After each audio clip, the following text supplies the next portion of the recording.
Ladies and gentlemen, Karen Seiger.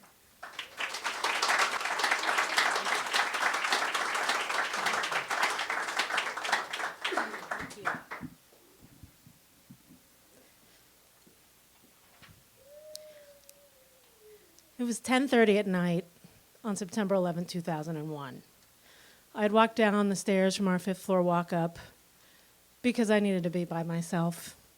We had spent the last 10 hours watching the World Trade Center towers come down over and over and over and over again when we had just seen it that morning with our own eyes. I looked up into the night, and in the lamplight I could see the dust swirling from downtown. It was starting to float uptown, and it felt like so much chaos and anxiety that was happening in the city. I could actually hear, up in the dark sky, I could hear the jet fighters flying overhead, flying over New York City. I couldn't smell anything yet, but when the wind shifted a couple of days later and started blowing the scent up to Midtown, it reminded me of the burning garbage fields in Mozambique. I always look up every night, I still do, to see what color the Empire State Building is. That night, when I looked over, I saw that it was black. Now, my husband James and I had moved to the city less than a year before. We had spent the first half of our careers in international aid and development, working mostly in war-torn countries, helping them recover and rebuild and become safe again for children and families and the innocent people that suffer the most in times of violence. It was exciting, it was rewarding, and sometimes it was very scary. And then in 1999, I received a personal threat to my own security by my own name, and it was scary, but mostly it made me mad. And so James and I had a conversation, and we thought maybe this would be a good time to try something new with our lives. We both absolutely knew we wanted to move to New York City, and so we spent the next year looking for a job for me, because James could move his own company here. And in October 2000, I landed the perfect job for me at American Express. And my office was right across the street from the World Trade Center in the World Financial Center, so my commute took me through the concourse underneath the World Trade Centers and up into the lobby of the North Tower and across the bridge and into the World Financial Center twice a day. So, as I said, we had been here for just about a year, and our lease was almost up, and we had that stupid fifth-floor walk-up apartment that was very expensive, and we were not going to stay there. There was no way. So we were looking for an apartment, and that's why, on September 11, 2001, we happened to be together when normally we weren't together in the mornings.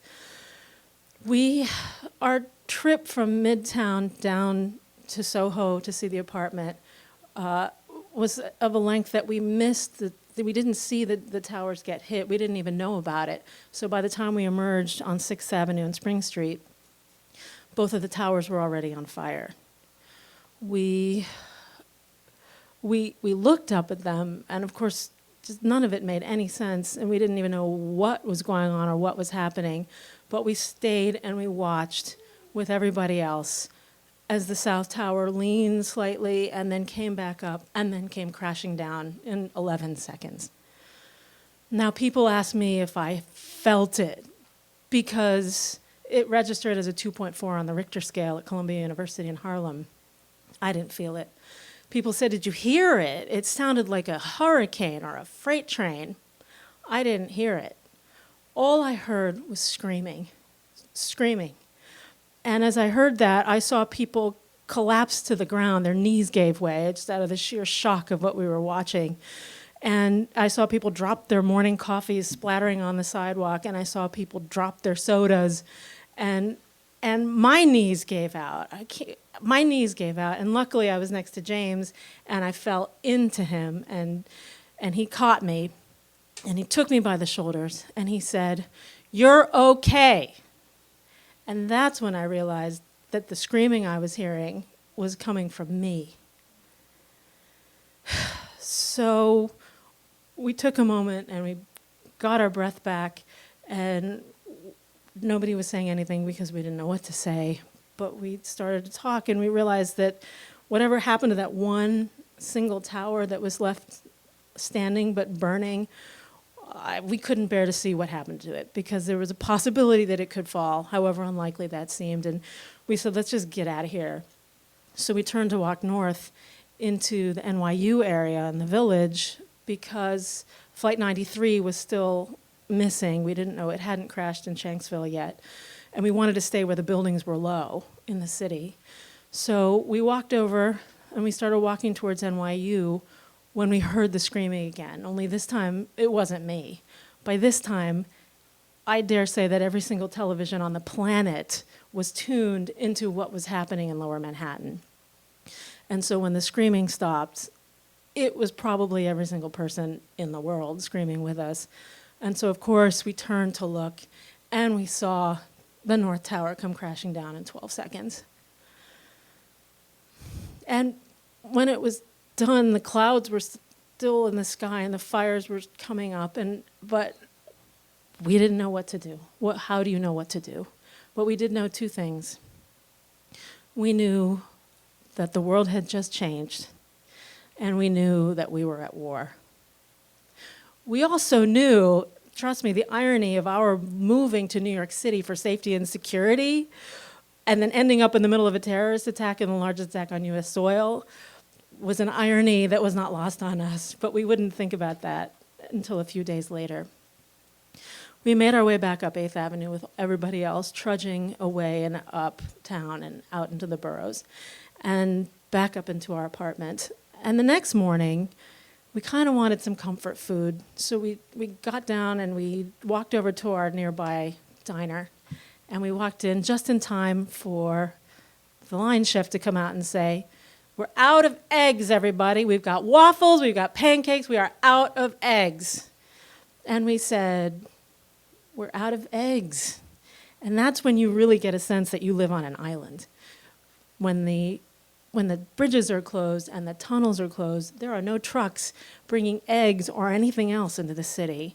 And there was a lot of chaos, a lot of rumors, a lot of bomb threats, just so much chaos. And we thought, maybe we should just get the heck out of town and just get away and figure things out. And we had just moved away from D.C., and we both had sisters there and lots of friends.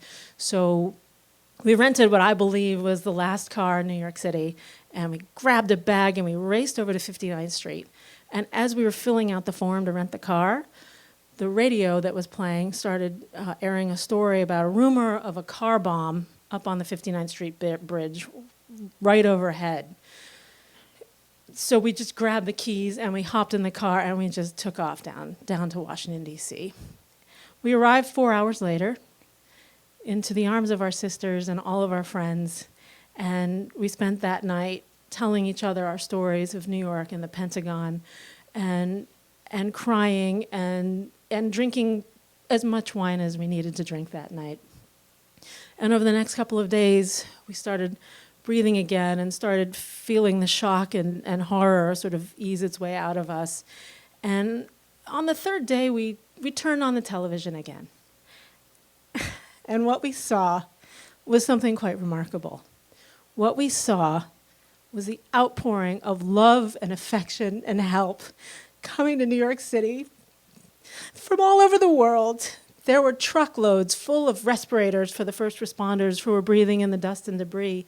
There were dog boots coming for the search and rescue dogs who were burning their paws and cutting their feet on the pile. There were millions of bottles of water and eye washes and medical supplies, and anything we needed was being sent from New York and from around the world. And that was an amazing moment in world history. And that was an amazing thing to feel and to see.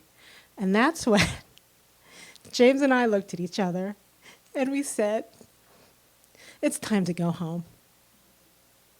Thank you.